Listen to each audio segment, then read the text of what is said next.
The snowy mountains of New South Wales do not resemble the arid, red sand deserts often associated with the Australian interior.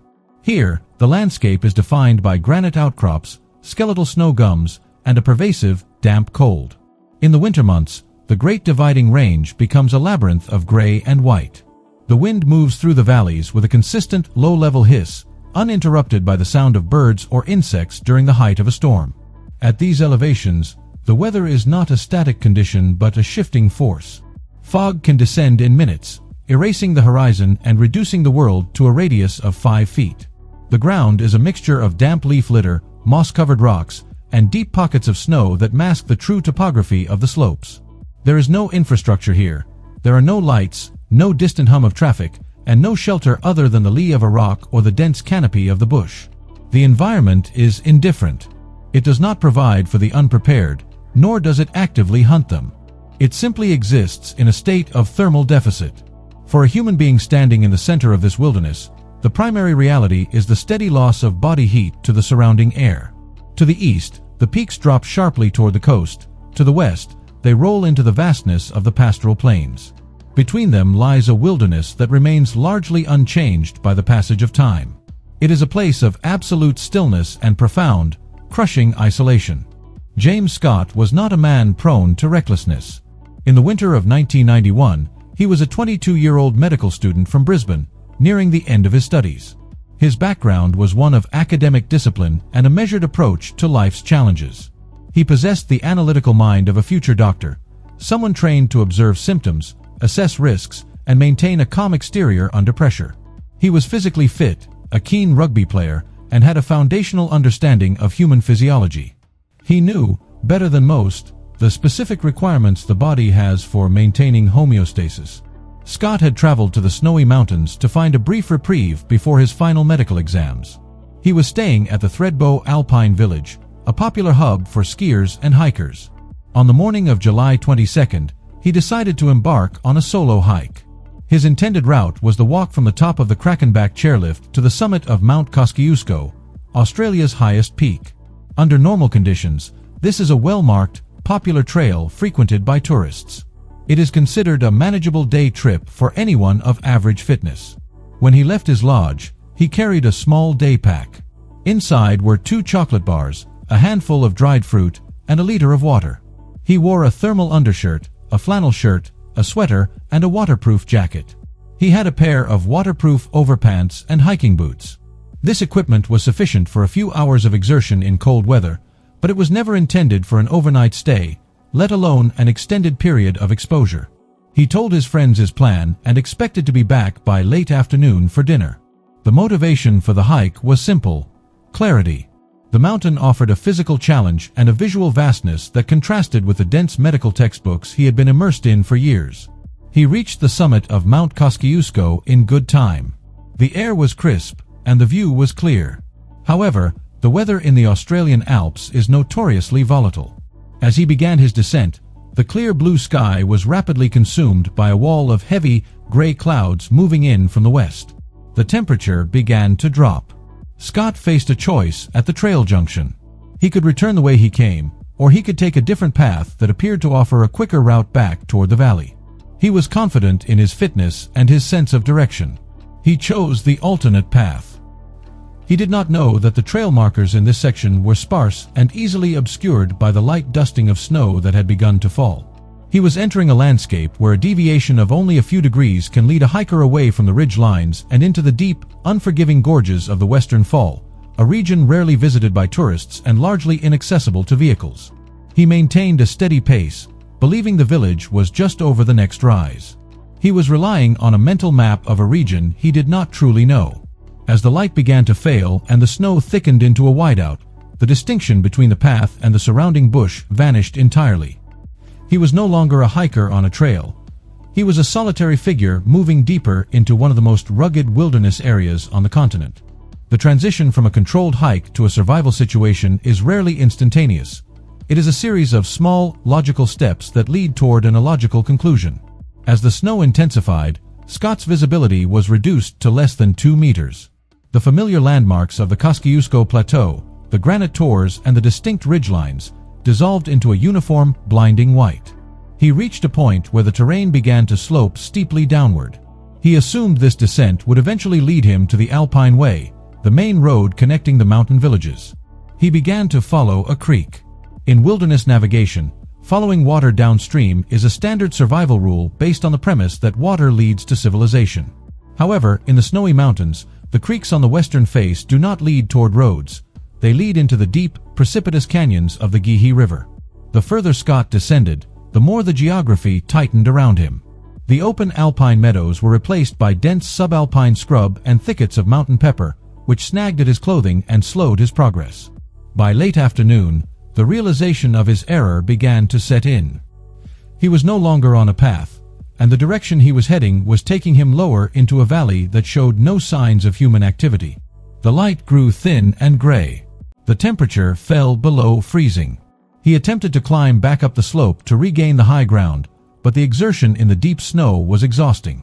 The steepness of the terrain made every step a calculated risk.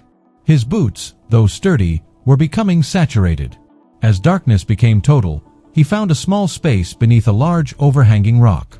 He sat on his backpack to insulate himself from the frozen ground and pulled his knees to his chest.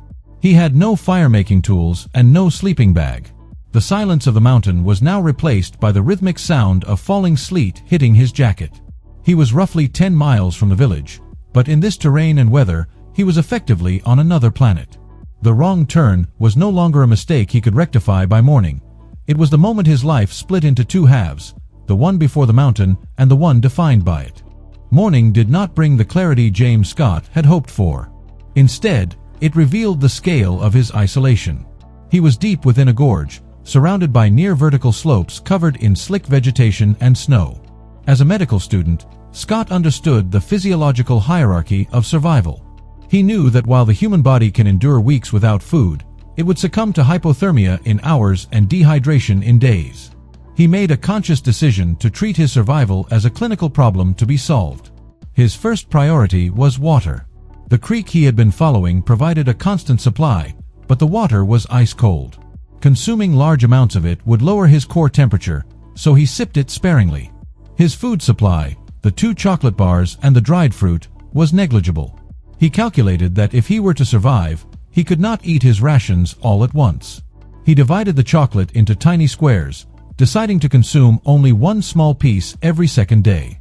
This was not for nutrition, but for the psychological effect of having a task and a reward. He found a more permanent shelter under a large granite slab that leaned against a cliff face. It was cramped and damp, but it offered protection from the wind and the heavy snow. He spent hours every day gathering bedding, handfuls of dry leaves and moss, to create a layer of insulation between his body and the earth. He discovered that by stuffing his clothes with dry grass, he could create a crude form of insulation to trap what little body heat he was still generating. Routine became his primary defense against despair. He established a strict daily schedule. He would wake with the first light, perform a body check to look for signs of frostbite or injury, and then spend several hours attempting to signal for help. He lacked a whistle or a mirror, so he used a small piece of reflective plastic from his chocolate wrapper, hoping to catch a stray beam of sunlight. For most of his stay, however, the sun remained hidden behind a thick ceiling of clouds. The weather was relentless. A series of cold fronts moved through the range, bringing heavy snow that frequently buried his shelter.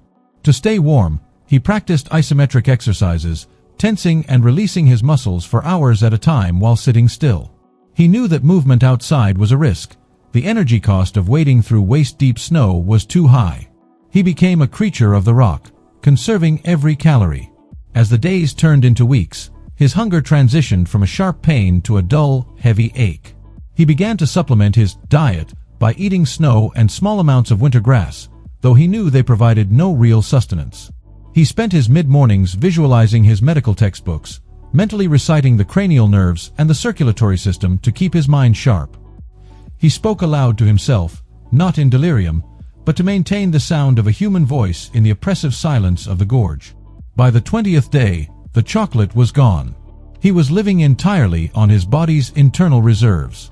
He watched his limbs grow thin, the muscle of his thighs wasting away as his system began to break down its own tissue to fuel his heart and brain. He was entering a state of physiological ketosis. His movements became slow and deliberate.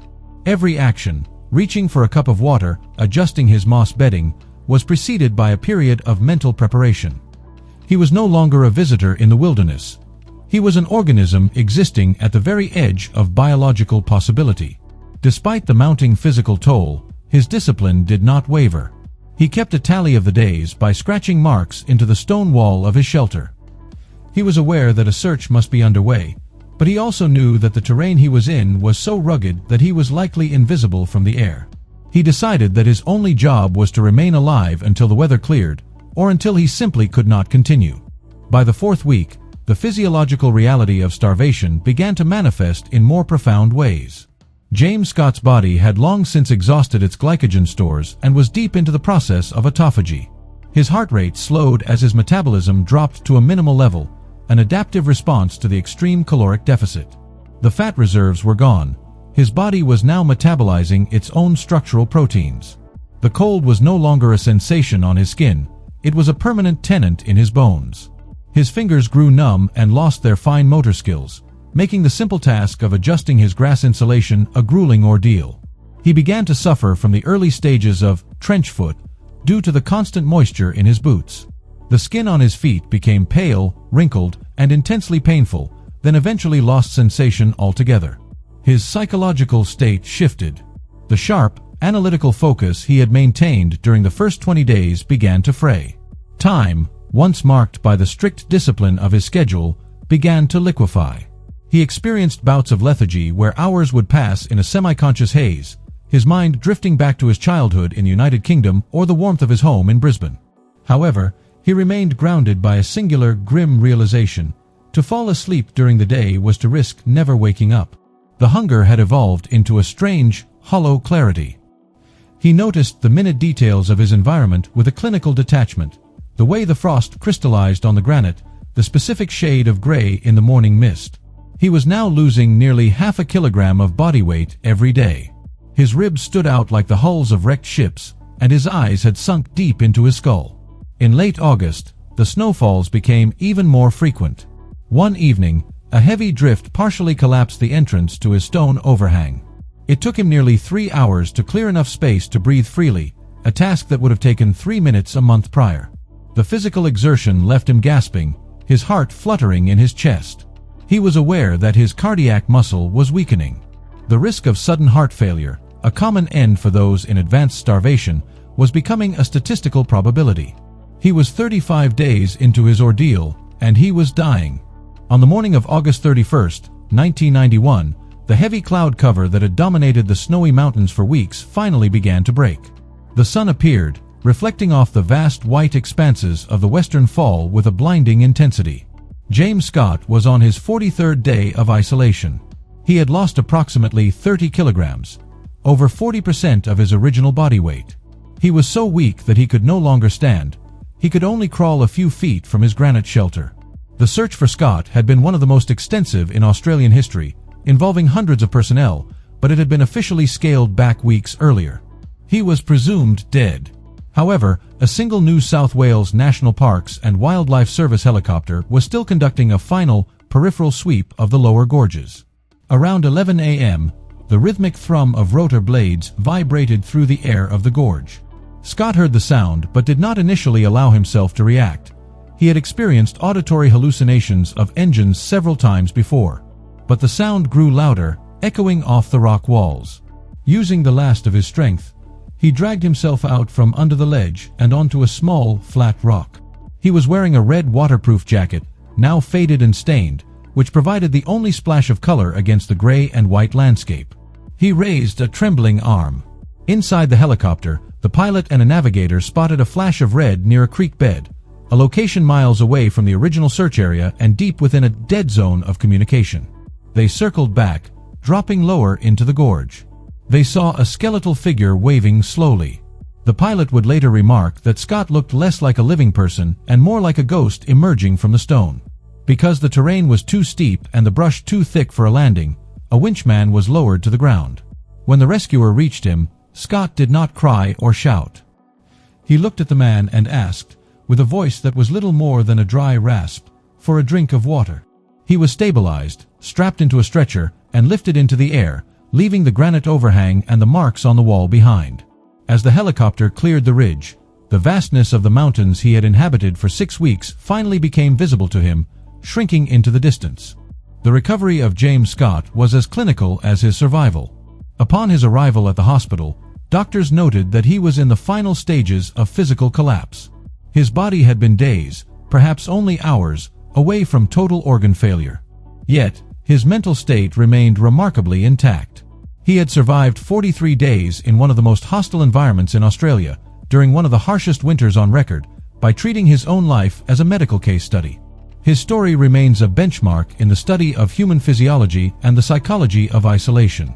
It serves as a stark illustration of the rule of threes, that while the body is fragile, it can be sustained far beyond its perceived limits through extreme mental discipline and the conservation of energy. Scott did not survive through heroic feats of movement or dramatic displays of strength. He survived by remaining still, by being small, and by refusing to allow his mind to succumb to the chaos of his surroundings. The wrong turn he took in July 1991 did not define him as a victim of the mountains, but as a witness to the capacity of human endurance. Today, the gorges of the Western Fall remain as silent and indifferent as they were then. The granite overhang still stands, and the creek continues its descent toward the Geehi River. The mountains do not remember the man who lived among them, but the record of his 43 days remains a quiet testament to the fact that even in a landscape of absolute desolation, the will to exist is the most resilient force of all.